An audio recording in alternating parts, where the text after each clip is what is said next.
We need to understand the difference between transformation and change. People are always trying to change themselves. Change means, now this is like this, if I make it like this is a change. If I make it like that, that's a change. If I make it like this is another kind of change.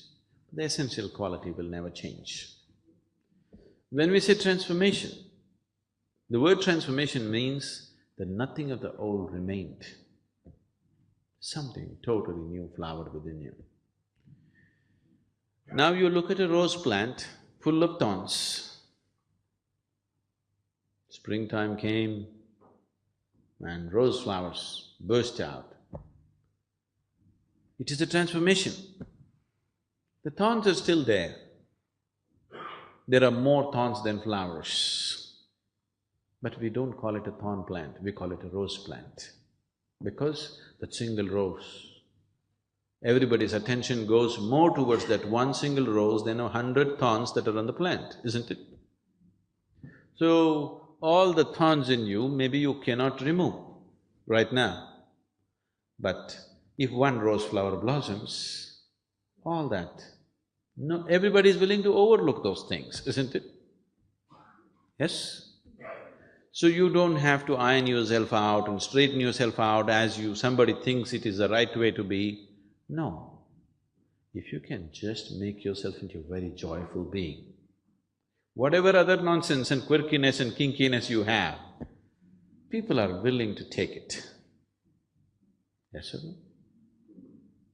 If one flower blossoms, people are willing to forget all the thorns in you. Now you start plucking the thorns, it's an endless process, it's not going to happen. So setting yourself right does not mean plucking off all the thorns and straightening yourself out. And those people who have strived to straighten themselves out, they become so straight, nobody wants to be with them. Have you seen this? Somebody who's all correct, do you want to be with that person? Horror, isn't it? So this is not about becoming all correct. If something in you blossoms, people are willing to overlook all the thorns that are there in you. It doesn't matter anymore. Even though there are so many thorns in the rose flower and just a few roses, we still want to have it, isn't it? So that's all that needs to happen within you. You need to blossom. At least in one single dimension, if you blossom, then all the other things will be forgotten by people. That's all that needs to happen. So if that has to happen, what we should do? You can't pull a flower out of a plant. You never thought about a flower, but every day you nourish the root, flower will happen, isn't it? So how to nourish the roots of who you are? You have a mind, you have an emotion, you have a body, but all these things are functioning only because your life energies are functioning, isn't it so? Yes? Are you doing the lub-dub right now, or is it happening? Your heart beating, are you doing it or is it happening? It is happening. Your breath, inhalation and exhalation, are you doing it or is it happening? It is happening.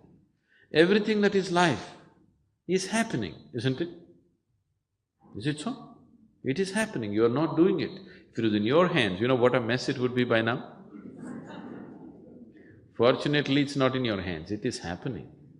So these life energies are constantly making you tick and happen.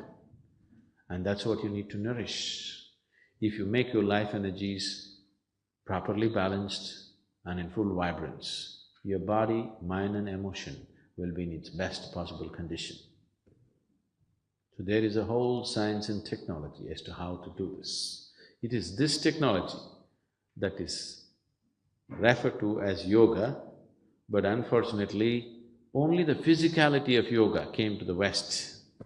And now yoga means people are just all getting into knots, impossible bone-bending postures.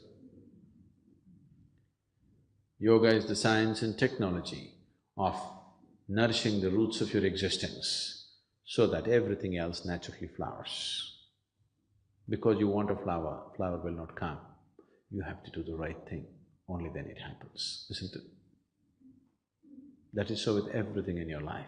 If you do not do the right things, it will not happen. If the right things are not happening, obviously you're not doing the right thing.